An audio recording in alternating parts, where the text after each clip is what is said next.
These stories are not obvious on the surface. Your grieving person may never say this out loud. You may never hear it word for word out of their face.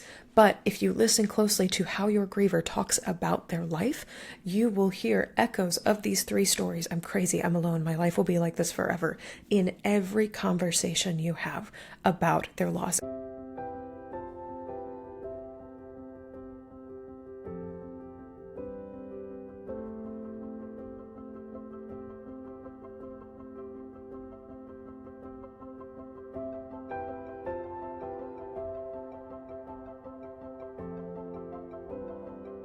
Hi there, Grief Growers, and welcome back to another episode of Grief Grower. I am so thrilled to be here with you today, as always. If you have been growing alongside me in my work for a while, welcome back. And if you are new to me and my work, hello. My name is Shelby Forsythia. I am a grief coach, two-time, very soon to be three-time author, and the founder of Life After Loss Academy, which is an online course and community that has helped dozens of grieving people stop feeling stuck, heartbroken, and alone, and start building lives that they love from the lives that loss forced them to live. On this podcast and across all the work that I do, we talk about not only death-related loss, but also the other major losses that change our lives: divorce, breakup, diagnosis, estrangement, pet loss, miscarriage, everything else included under that big capital and little L loss umbrella. And we also believe that grief is not a thing to get over. It is something that we grow with and alongside for the rest of our lives, and that when we stop treating grief like a problem to be solved, and instead more like an invitation to live more deeply with ourselves and the people around us, we can create more meaningful lives that are rich with the memories that we carry and the struggles that we faced, and the preciousness of what it is to be alive and to be here right now. Before we get into today's episode, which is all about supporting someone grieving, we are supporting someone more and more as the months go on, as the release of my book, Of Course I'm Here Right Now, begins to happen. Yes, I do have a physical copy with me. I want to make two event announcements. We are just on the heels of the Grieftastic Book Fair, which is happening this year in LA at the Lux Hotel in Los Angeles on Friday, November 21st. My second book, Your Grief Your Way, has been chosen to be part of the Grieftastic Book Fair, and I will be hosting a panel in the afternoon where I'm interviewing a few of my fellow grief authors. If you like grief books, if you enjoy reading about loss and putting words to grief, this is the event for you. They call it just like your high school book fair, like the Scholastic Book Fair, only sadder, which is why it is the Grieftastic Book Fair. You can join me and more than 40 grief authors live in Los Angeles, again on Friday, November 21st, for a gathering that is devoted to grief literacy, finding words to talk about loss, and connecting with other people who enjoy these things as much as you do. There is a brunch that happens in the first part of the day, and then a book fair that happens along with panels and conversations for the rest of the afternoon, and everybody goes home with a tote bag that is lovingly called, my favorite thing ever, a sad sack. So if you would like to come to the Grieftastic Book Fair, I know that tickets are almost sold out. You can visit shelbyforsythia.com/events to save your seat, and I would love to meet you in person. I know so much of the work I do happens on computer, and it is so fun to meet up with you in real life. Speaking of meeting up in real life, I will also be in Ohio at the beginning of December for a workshop called Staying Connected to Someone You Love Who Has Died with Good Grief of Northwestern Ohio. This is happening in Toledo on Thursday, December 4th from 6 to 7:30 at the Glass City Pavilion. And if you are grieving somebody you love during the holidays, if you're a parent, a caregiver, a runner of a family in any capacity, or you're just looking for more ways to remember somebody you love through the holidays and have practices to honor them beyond the holidays, I encourage you to come join me at this workshop.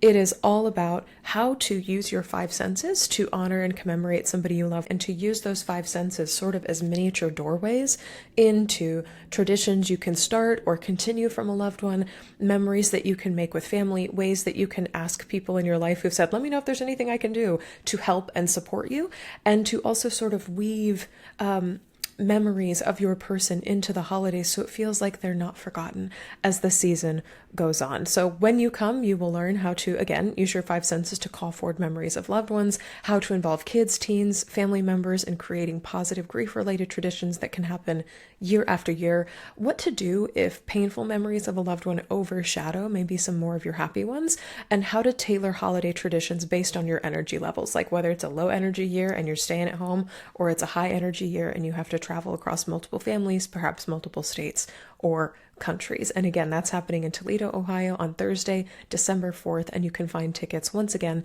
at shelbyforsythia.com/events. And I would be so honored to see you there.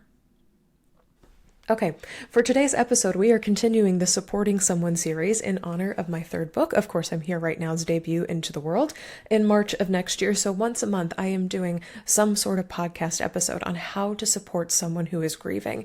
And this is sort of like an educational episode, and really for the first time I'm unveiling the crux of my book. This is the core messaging and storytelling behind the book, Of Course I'm Here Right Now. It is the 3 painful beliefs that grieving people carry and how you can support them through loss. And this is something that's sprung up from many, many years of coaching grieving people one-on-one, of witnessing their stories and experiences inside Life After Loss Academy, and also just reflecting back on the stories that I told myself in the wake of my mother's death in 2013, and a little bit again after my best friend's death in 2022.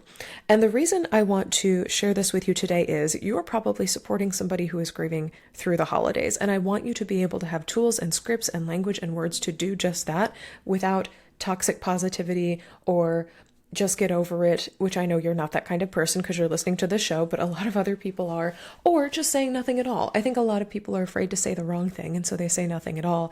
And so I want to continue this Supporting Someone series in the lead up to this book to really equip you with language to say to grieving people in your life who are suffering in some way. And I want to kind of kick off with talking about, like, grief is never just about the thing that happened. It's never about the moment of the loss. It is more about, or continues to be more about, what we believe about that loss and what that means for our lives. So if you are in the wake of a devastating loss, again, a death, divorce, diagnosis, we call them the 3 Ds, or any other major life transition or event, grieving people, the people in your midst, or you, if you're the grieving person listening to this podcast, you're not only navigating emotional pain, you are also confronting a series of internal stories about the loss and what it means for the rest of your life. And those stories, I often call it the record player in the back of your head, can be relentless. And if you are a person who is grieving or someone who is supporting somebody grieving, often grievers or supporters as well, if you're wanting to support somebody who's grieving right now, whether they are a friend, a partner, a client, family member, understanding those stories, what your griever has on loop, on repeat inside of their brain, what they believe about themselves, their pain, their future, can radically shift how you show up for them and the language that you use in those moments. Because beneath every heavy silence or every tearful confession about grief or angry rant about why did it have to be this way, or a blanket mass statement of I'm fine, there is something deeper, and it is whatever story your grieving friend, your grieving person is telling themselves about what this loss has done to them and who they are now because of it. And through the last 9 years of coaching grieving people through Life After Loss, I have discovered 3 distinct stories that almost every single grieving person tells themselves in Life After Loss. And most grieving people are telling themselves 1 for sure, and maybe 2 or all 3. And the 3 stories are, again, these are featured, and of course I'm here right now. I'm crazy, I'm alone, and it's going to be like this forever. My life is going to be like this forever. These stories are not obvious on the surface. Your grieving person may never say this out loud. You may never hear it word for word out of their face.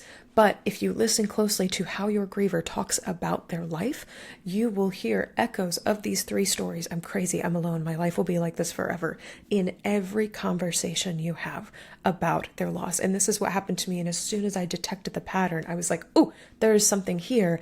And if these are the stories grieving people are telling, there have to be responses or comforting words or alternate stories that we as supporters can offer them in their darkest moments. So understanding these 3 stories is one of the most powerful ways that you can offer meaningful and grounded and effective comfort and support to any grieving person who is in your midst. I'm talking friends, family members, coworkers. If you are a grief professional, these are the clients or the students that you are supporting in your work. So I want to get into in this episode each belief, each of these 3 beliefs, where it comes from, why it shows up, and how you can show up in response, the practical scripts, the words you can say in their direction in response to these 3 stories that almost every grieving person tells. Belief number 1 is, I'm crazy. And other ways that your griever might say this is, I should be over this by now. I don't understand why I'm still crying. Something must be wrong with me. Other people do not feel this way. Or, I heard this literally just yesterday on a call with a client, I feel like I'm not getting grief right. There's this pressure or this expectation that there's a right way to do grief and a wrong way to do grief. And if you're getting grief wrong, then something is wrong with you. And after a major loss, life is no longer familiar. I know for me, after my mom died, I missed sleep. I lacked focus. I could not read a book anymore when that was something that was really easy for me before her death. Other grieving people report things like forgetfulness or spontaneous crying or total numbness or a failure to focus or sudden social anxiety where they used to be the social butterfly of the room, or motivation gone missing, whether that's at work or otherwise, and a very distinct lack of joy or interest in things that used to feel happy or fun. One of my clients in Life After Loss Academy once said, I don't recognize myself anymore. And many grieving people say at some point, or they start to wonder, what is wrong with me? Your grieving friend's story of I'm crazy is born from this societal lie that grief has a fixed timeline, that it should be neat and linear and sense-making and productive, and it can all be tied up in a 90-minute movie with a really pretty bow. We live in a culture, I'm speaking largely about the United States and other Eurocentric societies, that rewards stability and certainty and punishes emotional messiness and uncertainty. So when grief sort of comes in and breaks those rules and turns over all the tables, grieving people sadly assume that they, and not the society that raised them to believe those things, must be defective or broken in some way. And in my book, Of Course I'm Here Right Now, where I go into detail about each of these 3 stories, I write, these stories are running on repeat inside of a grieving person's head, torturing them endlessly with the lies that loss has somehow made them abnormal, not fit to belong, and permanently broken. And people around grieving people, very well-meaning supporters, will often try and reassure grievers with the statement, oh, you're not crazy, it's okay, you're not crazy.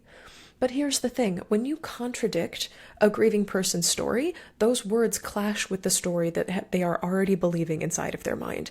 And when you challenge that too directly, I'm crazy, no you're not, it rarely sticks. Like, who are they? Why would they believe you? This story of yours, this counteracting story, you're not crazy, it'll like slide out of their brains, like eggs out of a Teflon pan.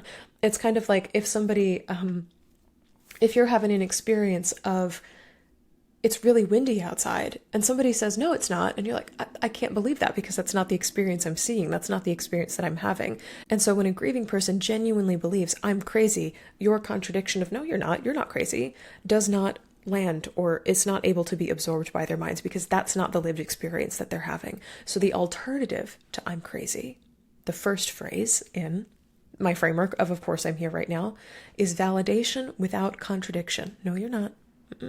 We're not doing that.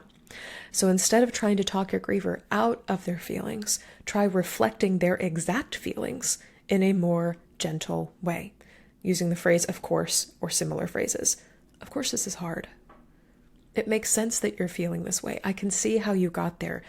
You think you're crazy, but that sounds pretty normal to me. Or I expect there are other grieving people who would feel exactly the same way. Notice how different that is than you're not crazy. You're not losing your mind. Of course it feels like you're losing your mind. Of course it feels like you're going crazy right now. These small phrases affirm the reality of grief. This is what's happening. It's windy outside. Hell yeah, it is. Of course it is.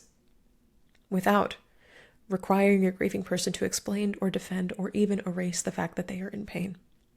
It gives them permission to feel exactly what they're feeling, and that is a very profound way to comfort them.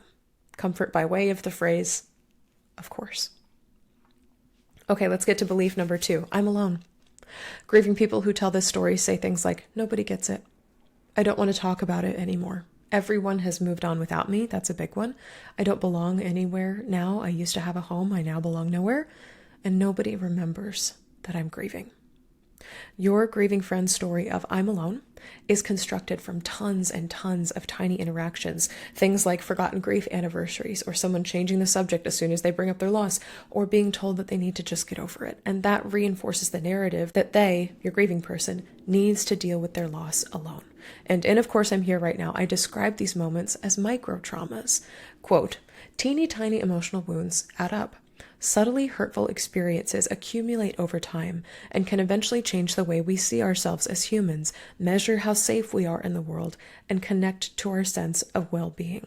And on top of that, being met with things that are toxically positive, toxic positivity statements like, at least he's in a better place, or shallow distractions like, you just need to get out of the house. These things reinforce the idea that no one really gets your grief or the truth of their experience, and it teaches your grieving person to pull back from human social interactions, or to stay quiet, or to not talk about their loss anymore in order to self-protect. When my mom died in 2013, I absolutely told myself the story, I'm alone, because people around me said things like, be grateful you got 21 years with her, and you can't grieve forever. And I registered the story of, nobody really gets my grief. I really am alone in this. And I write, and of course I'm here right now. I was convinced that I would feel precisely this way forever and ever for the rest of all time. Amen. Yeah, I really wrote that in the book. I could see no way out, and there seemed to be no one who understood me in my grief.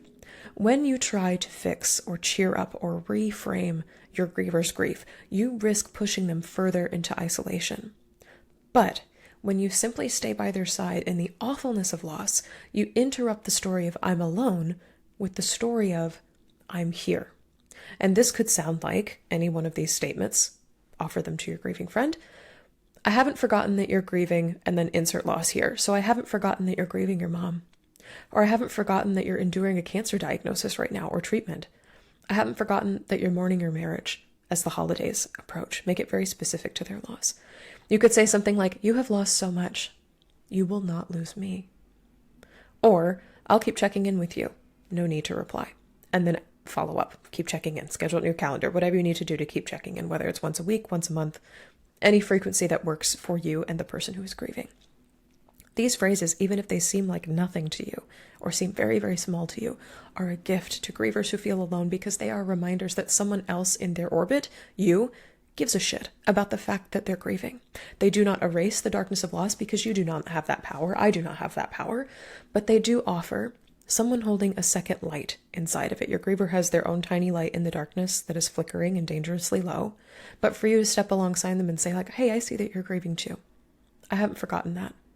Or you will not lose me. Or I'm going to keep checking on you. And when you're supporting somebody who's grieving, that tiny second glowing presence inside of the darkness is evidence to your grieving person, I do not have to go this alone. It is a way of rewriting the story of, I'm alone. No, you're not. No, you can't contradict a grieving person's story that way. They will not believe you. But to say, I have not forgotten about you. You will not lose me. I care so much about you. I'll keep checking in. No need to reply. That is evidence. That is the secondary light in the darkness to a grieving friend. And lastly, belief number 3, my life will be like this forever, or simply it will be like this forever. This can sound like, from a grieving friend, I'll never be happy again. This is just how life is now. I don't have a purpose anymore. I feel stuck, or what's the point of anything? And when grief storms through, I'm sure a lot of you resonate with this story, the future vanishes, or joy feels unattainable, or hope feels like something that died, that you held a funeral for, along with your loss, and the life that your grieving friend was building collapsed and fell apart, and all that they are left sitting in is the wreckage of what used to be. And of course, I'm here right now, I describe it like this. It's a picture that I often see in my mind's eye when I'm working with students in Life After Loss Academy or one-on-one. Quote, in my mind's eye, I picture a person whose gentle gold cords of connection to others have been severed, trailing in shreds and fragments around their body. The future looks grim, support has become difficult or impossible to access, and what was once solid is now just clouds of dust. Your griever's story of, my life will be like this forever, is often born out of a place of overwhelm or exhaustion, or the very true reality that some losses like death really are forever. It may very well be like this forever. But again, when supporters rush to contradict this pain, saying things like, you'll find happiness again, don't worry, you're so attractive, you'll find another partner, time heals all wounds, it does not bring comfort to grieving people. It brings them, serves them on a silver platter, big, blatant disconnection. It feels very hollow and trite, like you are offering or serving positivity for dinner without noticing that your griever is already stuffed full of pain. And this is because grieving people are not living in later or hope for the future or being able to see down the road. They are living in right the hell now. And this is why the most healing thing you can say to a grieving person is right now. Consider, as you offer statements or comfort to your grieving friend, grounding yourself and them in the reality that this is one of the most painful moments of their life out of many of life's moments, by saying something like, yes, right now, this absolutely hurts. Or in this season, I know it feels like you'll never be happy again. Or I can see how this feels like way too much right now. These phrases don't necessarily agree with your griever's despair. They don't endorse hopelessness. What they do is they frame it through this soft sort of lens of temporariness. This is not all there is, without saying this is not all there is. And also while acknowledging what's really happening in this moment. Right now, I can see how you can't see a way out. I can see how you got there right now. It is contextualizing where they are today without demanding that they paint over everything with a bright pink coat of toxic positivity. I want to end this show today by talking about why understanding these 3 beliefs matters. Grieving people are not always aware that these are the stories that they're telling themselves. If somebody asked me after my mom's death, what stories are you telling yourself in your head? I don't know that this is what I would have offered you. But these 3 stories shape everything about how a griever talks about their loss, how they relate to other people, and how they make meaning of their pain. And as someone who is interested in supporting a griever, whether you're a griever yourself or a comforter adjacent to a griever right now, you will not always be able to identify their belief right away. You will not know what to say in every single moment, but if you are present and if you are listening, continually listening for the stories that your griever is telling under the surface of every conversation, you will find your way. And what I can guarantee you from reading my book, Of Course I'm Here Right Now, is that when you use these 3 phrases, of course I'm here and right now, to contradict gently through the back door these phrases of I'm crazy, I'm alone, it will be like this forever, you strengthen your relationship with the griever in your life while also offering them comforting words that actually help. These are words that I didn't just invent out of nowhere. These are phrases that I've used over and over again in grief coaching and that were offered to me in my darkest moments, and I have packaged them all into one little container for you. You are not giving grieving people platitudes or toxic positivity or sympathy card cliches, but real, honest language that sees them and honors their grief and helps them feel heard and reminds them ultimately that they are not alone in their grief. And in the book I write, that's the paradox of comforting someone in grief. It's the more you try and lift them out of their pain, the more likely you are to make them feel misunderstood, unheard, or alone. Grievers do not need you to counteract their reality. I'm crazy. No, you're not. I'm alone. No, you're not. It's going to be like this forever. No, it's not. They do not need that. They need you to witness it. And in witnessing your grieving friend's reality, you offer them something that is so much better than a sympathy card platitude. You offer them your heart alongside theirs, a companionship, a witnessing, a coming alongside through every single one of life's hardships and struggles. And by doing that, and I get chills talking about this, y'all, your relationship with a grieving person is strengthened, your friendship endures, and they get to feel like, and you get to feel like it is possible to survive the hard things that life throws at us. And if you want even more scripts like this, if you want to hear the research and the storytelling and the client stories behind these phrases, of course, I'm here right now. Please pre-order my book, Of Course I'm Here Right Now, because I will share in this book how these 3 stories shape a grieving person's inner world, where they come from in our society, like why do we tell ourselves these stories in the first place, and you will find bukus of tangible scripts and practices to help you as a supporter, whether you're supporting yourself as a griever or other people in your life, suss out the dominant story the grieving person is telling and offer comfort through language, which is a free tool, without fixing them, without minimizing their pain or walking on verbal eggshells. Inside the book, you will find a dedicated section right at the beginning called Suss Out the Story, and this teaches you how to notice the beliefs your grieving person is carrying, which are the 3 stories they're telling themselves, and how to respond with language that heals instead of harms. So if you are a person that says, I do not know what to say to comfort someone who is grieving, and I am the griever, or I am working with grievers, or I am living with grievers, or I am working alongside grievers, this is the book for you, and you can find a link to that in the show notes. I'll tell you that when you read this book, you will become someone who knows how to hold space for grief in all of its complexity and truth. And that is the ultimate source of connection and community in a world that regularly teaches us that more loss is just around the corner.